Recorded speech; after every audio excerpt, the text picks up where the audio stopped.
Je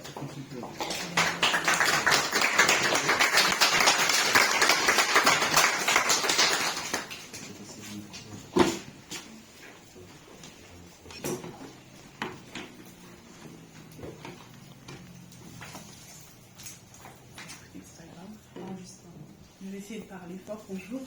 Bonjour. Moi, c'est Boncia, gestionnaire finance de profession et je fais de l'immobilier à mes heures perdues.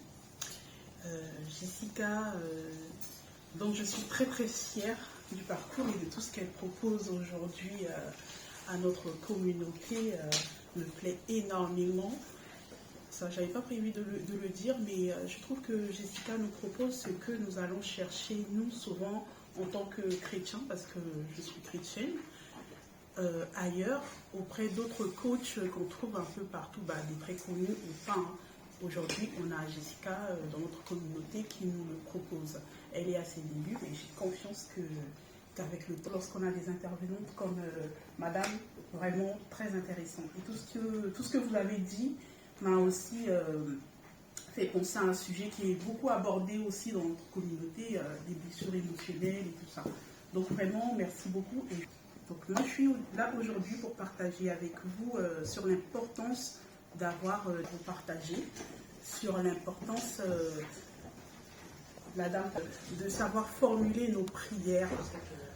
Je ne suis pas là, je ne vais pas insister sur le côté spirituel, mais c'est super important lorsqu'on a des rêves, des projets dans la vie. Donc je vais me recentrer sur mon sujet, l'importance d'avoir une vision. J'ai retenu, il y a plusieurs définitions de la vision, mais j'ai retenu une en particulier qui dit, alors,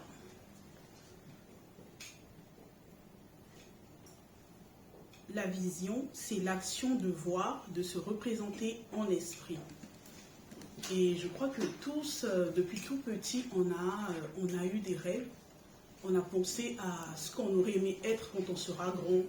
Et puis quand on grandit, on l'oublie. Je ne sais pas si on l'oublie ou qu'est-ce qui se passe. Mais à un moment donné, on n'en parle plus. Et puis on prend des chemins un peu dispersés comme ça. Et on se cherche. Il y en a qui se cherchent mais réellement dans leur formation professionnelle. J'ai l'habitude de dire que ce n'est pas donné à tout le monde de connaître exactement ce qu'on veut faire dans la vie. Et j'admire, mais j'ai une grande admiration pour les jeunes, même à l'école, qui disent déjà, moi je veux être médecin, moi je veux être professeur. Ce n'est pas le cas de tout le monde. Moi par exemple, je suis arrivée d'Afrique, j'ai dû refaire mon brevet. Il fallait que je choisisse. Je suis arrivée dans un cursus qui était complètement différent de celui d'où je venais. Et on me disait de faire un choix. Qu'est-ce que post-bac ou je ne sais plus quoi à l'époque. Il fallait que je choisisse quoi faire. J'avais choisi comme ça au pif comptabilité. Donc je suis partie faire de la comptabilité. Et j'ai évolué là-dedans. Et aujourd'hui, je suis gestionnaire finance. Mais c'est dans ce cursus-là, quand par hasard, j'ai découvert que tout est parti du fait que j'ai compris qu'on ne pouvait pas vivre d'un revenu. J'arriverai au point de la vision. On ne pouvait tout simplement pas vivre d'un revenu. Et ça, je l'ai appris à l'école.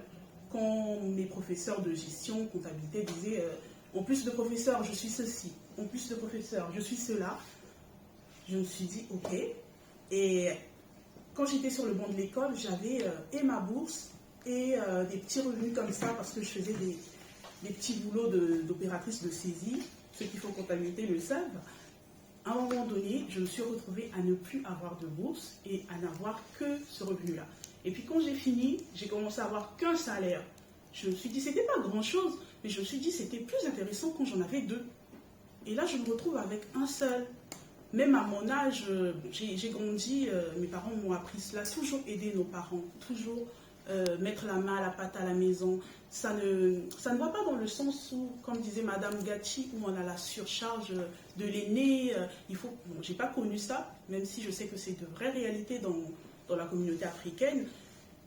Mais c'était plutôt juste aider mes parents. Et avec ce que j'avais déjà, le peu que j'avais, je trouvais que c'était déjà plus suffisant. Je me suis dit, mais comment les gens ont toujours fait pour vivre d'un salaire, d'un seul revenu? C'est pas possible en fait. Il en faut plus.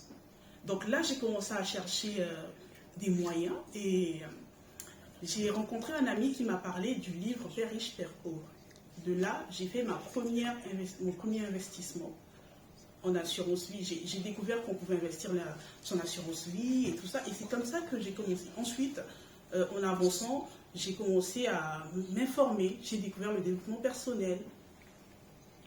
Ça m'a plu. J'ai évolué là-dedans jusqu'en 2018, quand je suis rentrée dans le monde du travail.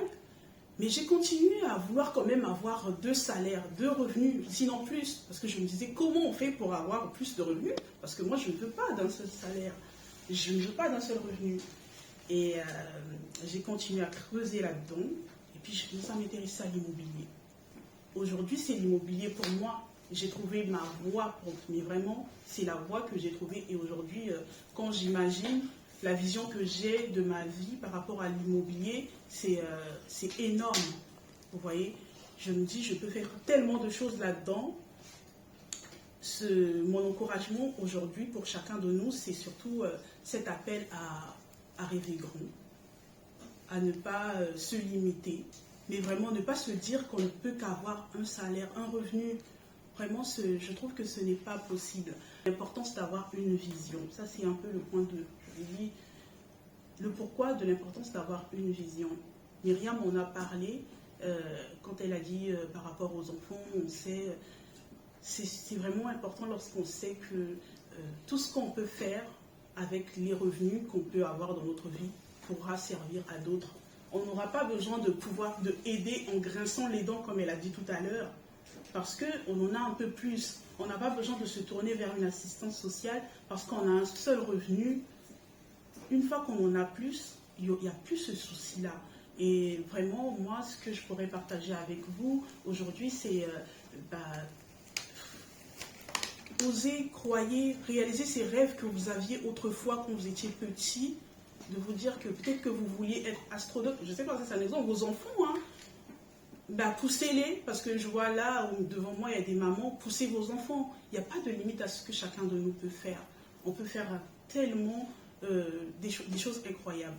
On n'a juste pas conscience et il faut oser rêver. Aujourd'hui, on est tellement limité, je ne sais pas à quel moment les gens pensaient que vraiment on ne pouvait vivre que d'un revenu et tuer le rêve qu'on avait et se concentrer uniquement sur un travail, métro, boulot, dodo, et puis avoir ce problème de charge mentale. Écoutez, finalement, je vais rejoindre la charge mentale.